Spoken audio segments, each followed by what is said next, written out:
Hello and welcome back to my channel. My name is Holly and I'm here to talk about my favorite subject and that is Disney. So welcome back to the Disney 101, and today we are covering how to save money at Disney. So I have already done two videos about just kind of the nuts and bolts of why Disney and how do you do Disney. Then my last video was Disney with toddlers, and now we're tackling the especially hot topic of Disney and a budget. So I'm going to give you my top 5 tips for saving money on your Disney trip. So let's jump right in. I do have notes as usual, so if you see me glancing down, it's because I am reading my notes and trying to stay on target. So, okay, tip number 1, ditch the Disney dining plan.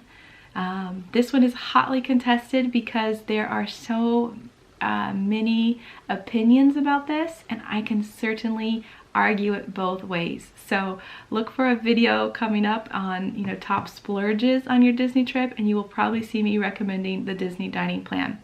But since this is not about a splurge, this is about how to budget and how to save, I am going to say ditch the Disney dining plan. Let me give you some basic facts about the Disney dining plan. There are 3 different tiers. The first tier, think of it as like, your value, which is just for quick service credits, no sit-down restaurants. Then your second tier, think of it kind of as your moderate, and that has got 1 sit-down dining meal per day and 1 quick service. And then there is the deluxe dining plan, and obviously they are tiered according to their value and change price accordingly. So for our purposes here, we're just going to talk about the standard dining plan, which is that moderate, that medium tier. There is a cheaper option and there is a more expensive option, but for our purposes, we're just going to focus on the Disney dining plan, the standard Disney dining plan, which is, like I said, includes 1 quick service meal per day, 1 sit-down credit per day, 2 snack credits per day, and it is based on a per person occupancy.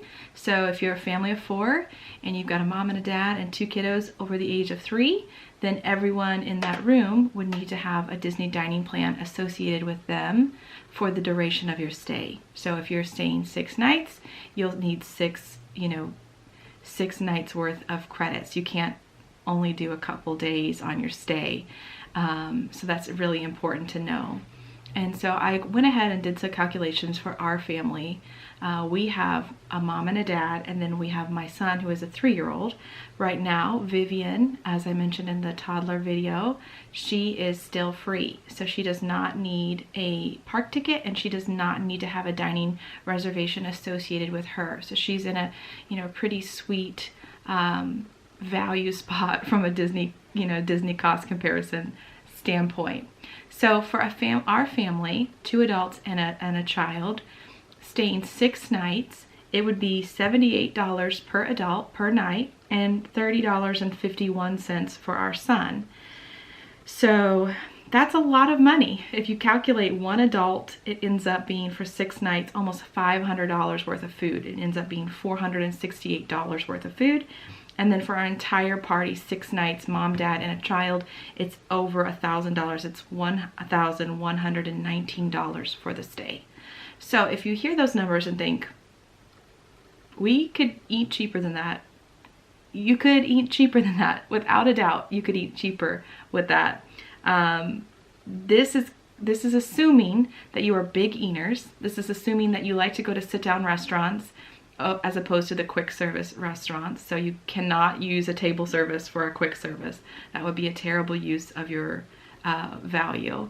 You need to go to that table service meal, and you need to get a steak dinner, you need to get the most expensive dessert, and you need to get an alcoholic beverage for you to come out ahead. And you would need to do that night after night, day after day. When you go to quick service, you're also going to look for the most expensive menu item. So no hot dog here, no plain Jane grilled chicken sandwich. You need the, half rack St. Louis ribs at Flame Tree, barbecue and Animal Kingdom to kind of come out ahead. And then in addition to that, you need to be trying to get a beer with your lunch or some type of cocktail or mixed drink milkshake at the bare minimum. Plus, you get those 2 credits a day. So those can be anything from a coffee at Starbucks to a cupcake to a donut to, you know, an ice cream cone. So 2 of those snacks plus all the fixings at your table service meal and all the fixings at your quick service meal, day after day after day for the duration of your stay. Most people find that is just too much food. And honestly, it is probably too much food for most people. So that is why I say it's easy to ditch. It's definitely easy to save money on this element. There are so many vlogs and so many blogs that I'm not going to waste our time getting into it any further on this particular video. Please do your research, crunch the number, go menu shopping and say, okay, if I were going to eat at this restaurant, this is what I would order, and this is the drink I would have, and this is the dessert, and then see, you know, are you coming out ahead, or are you continually picking, you know, chicken options, sandwich options, things that are lower in price, and then therefore it doesn't come up to the $78 per day that you would be spending. My husband and I gave it a try once. We absolutely loved it. There's no way around it. It's great splurge. So nice not to have to nickel and dime yourself and, you know, just order water for your beverage. It's really nice to be able to say, yeah, I'll take that. But it's also certainly a very easy way to save money, because for us, even though we consider ourselves foodies and love to sit down at dining, you know, table service dining options, it was still hard for us to eat that much food. And by the end of the trip, no matter how much we had tried, every time we saw a snack, we're like, oh, we have the dining plan, let's go ahead and get the snack. We still, I think, had 7 snack credits that were unused. And so there we were at the last minute in the gift shop buying, you know, chocolate bars and popcorn and things to take home, because we just had not been hungry enough to use all those snack credits. So when you do the numbers, crunch the numbers for you and your family, do some menu shopping, kind of see the price point on some of these places that you are thinking of going. And if you think you can save money by not having the dining plan, you can, for sure. There's no way around it. It is definitely a splurge. It's probably more food than you need. But if you're gonna have a leisurely trip, you know, and you're just gonna be relaxing, there's a time and a place for the Disney dining plan. But in a budget video, it's not the time. Ditch the dining plan and you will save several $100s. Second budget saving option is to rent a house in the Orlando area versus a hotel room. Now there are so many options: Airbnb, a Vrbo. Anybody that has a second, you know, kind of like a timeshare can rent their points through Vrbo. They can also rent, you know, there's vacation home or their condo. So there is a flooded market of rental properties to choose from. And some of them are quite affordable. And if you compare that to the hotels, especially the Disney hotels, you're almost always going to come out ahead renting a private home. Plus, there are a lot of budget-friendly, you know, savings that come with renting a home. You have a kitchen, generally a full-size kitchen. Now, if you're renting a condo or a timeshare of some sort, you may only have a kitchenette, but still probably much more than you would have at just your standard value resort. So you would have a kitchen to make breakfast, lunch, late night snacks, coffee, all those things that add up if you're paying out of pocket. You would have a laundry facility to do, you know, a couple loads of laundry as opposed to having to pay to do it at the resort. Parking now, there's usually a charge for resort parking, even at the hotel. So I'm not talking about theme park parking. I'm talking about like resort stay parking, and it can be up to $25 per vehicle per night. So that's a cost that you would not have if you were renting a house.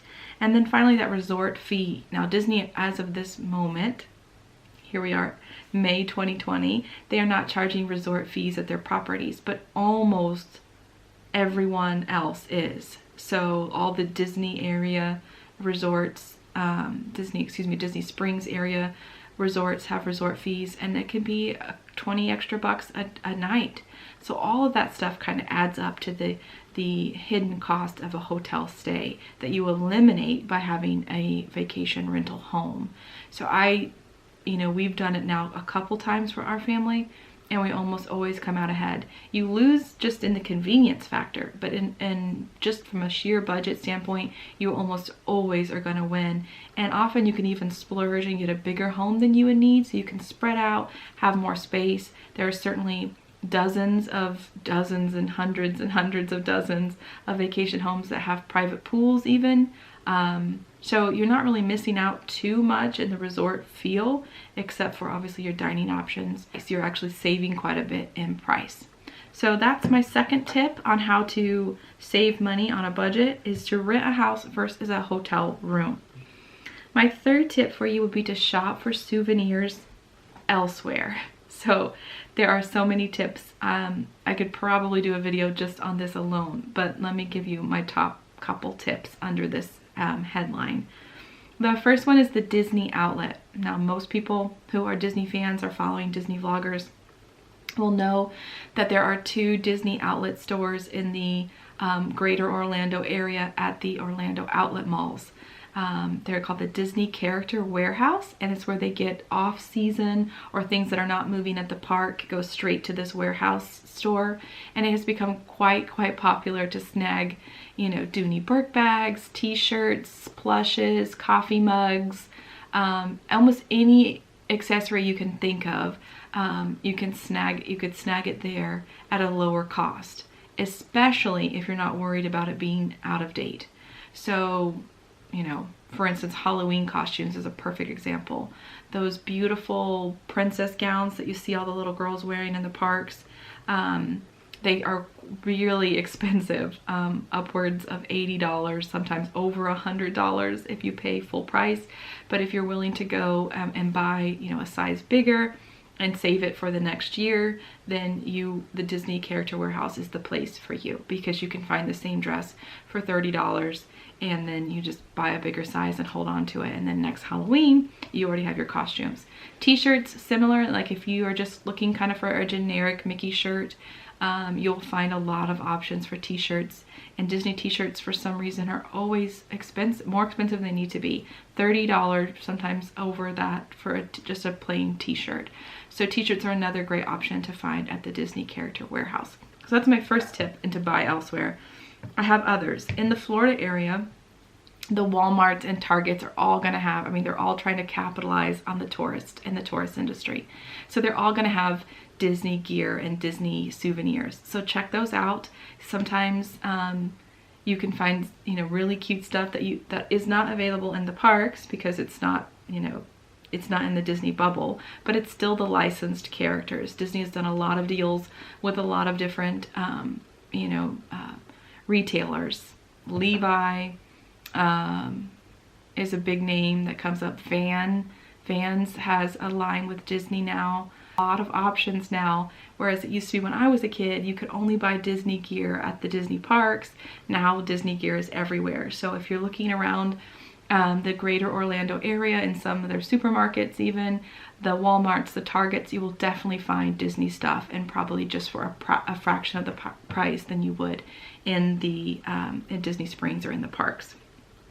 Additionally, the Florida gift shops, the really tacky, large, kind of oversized souvenir shops you'll see along I-4 or the Turnpike, you'll definitely find Disney gear in there too. So that's a place to check out. And my final one is actually a Disney Springs store. It's called Uniqlo, and it's a very big, it takes up a very big retail space there in Disney Springs, so it's kind of hard to miss. It's right in the center, and it's a Japanese company that has a agreement with Disney and offers, Disney gear. Their t-shirts usually start out at the most expensive at $14 to $15, but you can often find their Disney t-shirts on sale for $7 or $8. So $7 or $8 versus paying full price at the Disney store, which might be over $30 for a t-shirt. It's a no-brainer. Buy your souvenirs someplace besides Disney. Now, if you see something specific you're not gonna, don't hope to find this very specific item at Uniqlo. It's completely different stuff than they're selling at the Disney store. The same with, you know, the Walmarts and Targets in the Orlando area. The only place you might hope to find an exact item that's selling in the park would be the Disney character warehouse. So if that's what you're looking for, that's your best bet. But if you're willing just to buy any old Mickey t-shirt to bring home to Grandma and Grandpa, then these are some other great options. My final little tip is that a lot of families go to the dollar store or Walmart or buy online souvenirs and knickknacks and trinkets for their kids and then put them in the suitcase. And then every day, you know, they're able to give their kid a small token gift or a small Disney gift, but have really have paid so much less than they would pay if they were just spontaneously buying things throughout the park. So that kind of wards off a little of the gimmies. The kids are like, oh, I want to buy that, I want to buy that. If they already have their special little treat for each day of the trip and you've already bought it in advance, you will come out significantly farther ahead on your bottom line if you have done some pre-planning and brought gifts and souvenirs from home. So that was our third one. Souvenirs, shop for them other places besides Disney. And then the fourth one I'm going to say is to menu shop before you make a dining reservation. And I'll give you a great example. Several different types of buffets in Disney World. And you think a buffet is a buffet and they're all about the same price. You would be very wrong, because there are some buffets that we love, like Boma, and it is a really great buffet at Animal Kingdom Lodge with very unique items and really good food and excellent service. But you're going to pay for all of that as well, and probably pay for more than it's worth. I mean, if we're being honest. The buffet, I think last time we went, was $55 per adult. So that's very expensive. This is not like a deluxe dining reservation. This is just a buffet, and we're already at $110 for just 2 adults without tip and without tax. So price it out and look around, because you might find similar options even at the same resort, but that are a little bit more gentle on your pocketbook or your wallet. I'll give you an example. At the Polynesian, there's a very, very, very popular meal at Ohana, which is their kind of family style. Instead of buffet, it's their family style dining reservation in the evening, and it has all you care to enjoy food served family style. And they do a couple other fun things, like they bring you the little leis, and there's little like maracas for the kids, and they do like a little conga line through the restaurant, and the food is pretty popular, but it is extremely pricey for what it is. Now, if you go literally just down the hall from Ohana, you'll find Kona Cafe, which serves some similar items that you could find at Ohana for a fraction of the price. Also, the lounge, the Ohana lounge that's out in front of the restaurant, would also serve similar menu items for a fraction of the price. My husband and I went once, and we actually did not have a good experience at Ohana, and we paid easily $120 plus tip for not a great experience. And we have gone now several times to Kona Cafe. We've spent $60 for the 2 of us, and we've had an incredible meal, incredible food, and great service. So please shop around. Just because you hear a lot of buzz about Ohana and Chef Mickey and some of these character meals does not mean they're the place for you. In fact, if you're more of a foodie, you might be better served at other restaurants. You'll avoid some of the really, really heavy crowds. You'll avoid your server being so overwhelmed and overworked that he or she can't keep up, which was the case for us at our Ohana meal. Our poor server was just run ragged, and we didn't get refills on anything despite paying $120. So look around, shop around. Another great example is Trails End, which is a buffet over at the the Fort Wilderness Campgrounds. It's a great value. Most Disney buffets are $40, $50, $60 per adult. I think last time I checked, Trails End was coming in around $30 for dinner, and they have a great great buffet. We've done the breakfast one there that was just over $20 per person, which is a screaming deal for Disney. And it was all you care to, obviously all you care to eat. Come back as much as you'd like, and it was not crowded. The staff was super helpful, and the food was really, really good.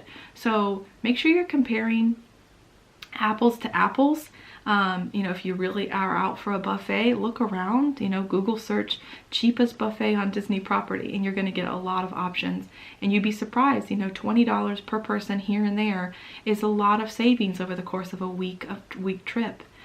So definitely look around when you're making your dining reservations and see, am I falling into the hype of a, you know, super popular restaurant? And if so, you know, be prepared to pay for a little bit more for these popular restaurants, and then just evaluate if it's worth that to you just to be at a popular restaurant, or are you willing to look elsewhere and find some still really, really awesome, potentially even better options for a lower price point. And my fifth tip is kind of just like when you buy a car and they say, you know, don't buy more car than you need, you know, no need getting a Suburban if you're just a family of 4.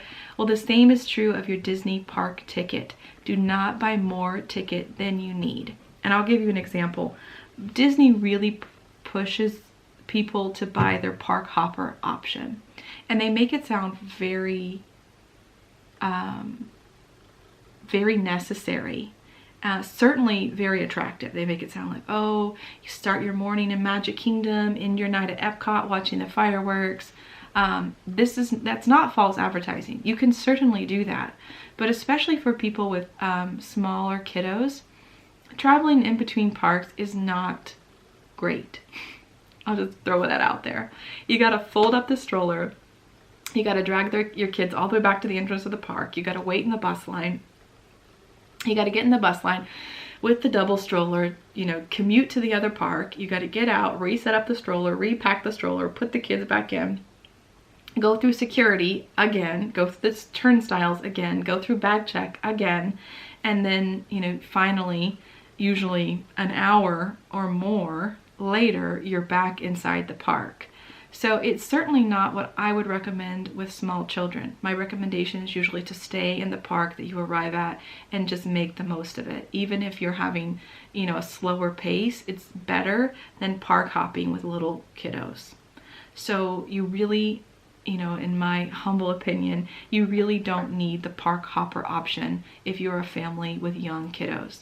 Now, if you've got teenagers and you're all about the roller coasters and you're mobile and you're quick and you're in and out of parks, you know, in 20 minutes, go for it. Then I can see it being of good value to you. But for families with small children, the park hopper is more ticket than you need. You will probably not use it or use it once or twice your entire week. And it really will end up costing you quite a bit more. I mean, it can be an additional $60 per person per day. Again, that's a savings that you could pocket if you just said to yourself, no, we'll plan our Magic Kingdom day, we will go and we will stay at the Magic Kingdom, we will get all the fun that we can out of it, and when we leave, we will be done with the Magic Kingdom, and then the next time you return to another park. So that kind of feeds into my last little caveat about that. In addition to the park hopper that you may or may not need, is don't buy more days than you need. I think a lot of people think, oh, I'm going to be there a week, I need a 7-day ticket. Especially, again, I'm, you know, imploring all the families out there with small children, especially you, we do not need that many days. You'll want to factor in a rest day. Kids will not be able to keep up with sun up to sundown park days every day. You'll want a chance to enjoy the pool. If you're at a resort, you will definitely want a chance to enjoy the pool. The kids will love it. If you are a shopper and you plan to go to the outlets or do any shopping in the, you know, Orlando area, you could have a shopping day and just spend an entire day at Disney Springs or at the outlets. So you need to have some of these kind of breaks built into your vacation. They won't detract from your vacation. If anything, they will enhance your vacation, and you will have needed less days, park days, than you bought. So I'm comfortable saying for, you know, a family of 4 with younger kiddos and you're going to stay for 6 nights to a week, I would say 4 to 5 park days max. And then use the other 2 days for a pool, use the other 2 days for a water park or a shopping day or just a sleep-in day and hang out at the resort day. there are a lot of other things to do than to rush to the parks. And, you know, even if you're thinking, well, it would be nice to have the extra day because then we can go for dinner and fireworks. Again, I would caution you, how much is that dinner and fireworks going to cost you if that's really all you're using that additional park day for? Could you have a nice dinner at Disney Springs where you don't need a dining reservation or a park ticket? Or even better, could you make a dining reservation at one of the resorts like the Polynesian, the Contemporary, or the Grand Floridian, and have a lovely, you know, calm, out of the parks, sit down meal, and then still see a portion of the fireworks from the beach or from, you know, like from the Contemporary's top of the world little lounge. So there are some good options for what to do, not in the parks.